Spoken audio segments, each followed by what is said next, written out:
لا بجد، شابوه عليك يا كولر، شابوه شابوه. انت خليت الزول، يعني انت وصلت ان الزول يخسر مننا 1-0 ويروح يحتفل مع جماهيره. بيروح يحتفل مع جماهيره بعد الماتش هو خسران 1-0 منك. انت متخيل يا كولر؟ انت بتعمل ايه يا كولر؟ الكوره مش تشكيل بس، مش ان انت تحط لي 3 4 في الهجوم. هي دي الكوره عندك؟ مفيش تكتيك، مفيش قرايه الماتش، مفيش تغييرات طول الماتش.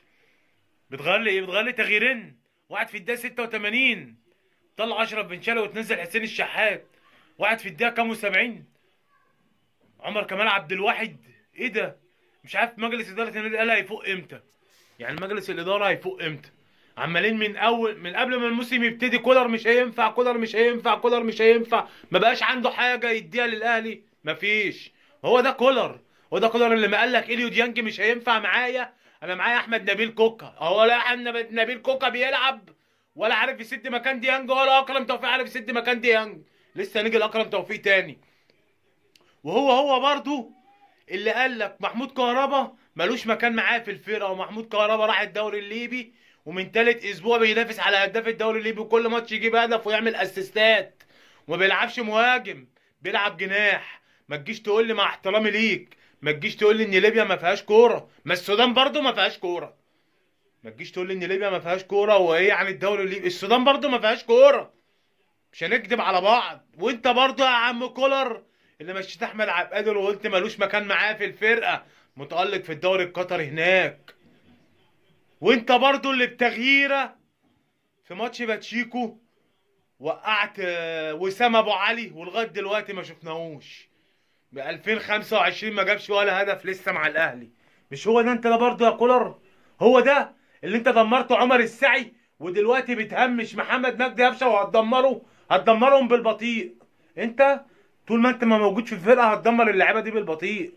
اقسم بالله هتدمر. اكرم توفيق، انت بتلعب باكرم توفيق ليه؟ انت دلوقتي بتلعب 4-4-2 ماشي، فرقه قدامك ال 11 لعيب بيدافعوا، 11 لعيب بيدافعوا، تقوم انت جاي لاعب باكرم توفيق ومروان عطيه. العب بمروان عطيه بس. انا قلت لك في كذا فيديو قبل كده ان اكرم توفيق احنا مش عايزينه ولا في الاحتياطي ولا في الاساسي، مش في التشكيله خالص. اكرم توفيق ده ياخد له مقطف وفاس ويطلع يشتغل في الاستاد الجديد، خلاص ملوش مكان معاه في الفرقه. وانت برضه بتلعبه، مصر انك انت تلعبه. فين يا عم علي معلول؟ قلت لك حط مكانه علي معلول، لو هتقعده دك هتيجي تحتاجه. فين علي معلول؟ مفيش.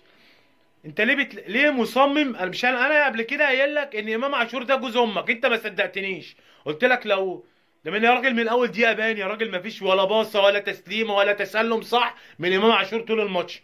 تلعبوا لي جناح يمين شويه، شويه جناح شمال، شويه مش عارف تجيبوا ايه يا عم؟ ايه يابا هو جوز امك؟ يا نهار ازرق، هو ده مستوى؟ انت جايب جون في اول 10 دقايق وبعدها امام عاشور انفراد يضيعه، ده مستوى؟ ده انت هتروح هناك في موريتانيا هيعملوا فينا ايه؟ هيعملوا فينا ايه هناك؟ ها؟ على ملعب ترتان بتاع مراكز الشباب هنا هيبقى انضف منه. مع احترامي اليوم يعني هتعمل ايه هناك؟ هتعمل ايه هناك؟ ها؟ هتعمل ايه؟ وهو يحيى عطية الله هو ده بديل علي معلول؟ هو ده البديل بتاع علي معلول؟ لا لا لا، مش هينفع. انت اصلا يا كولر لازم تمشي.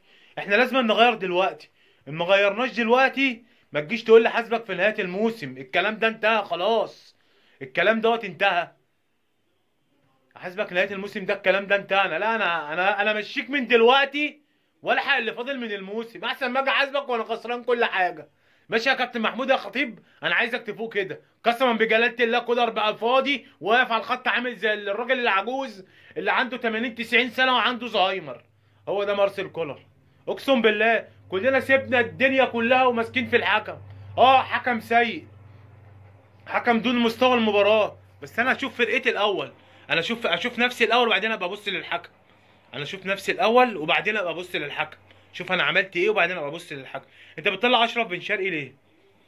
بتطلع اشرف بن شرقي؟ طب ما انت تطلع اكرم توفيق ملوش اصلا لازمه، شادوف ملوش لازمه، ولاعب امام عاشور مركزه في 8 وجنبيه مروان عطيه 6 ماشي، ونزل محمد مجدي قفشه.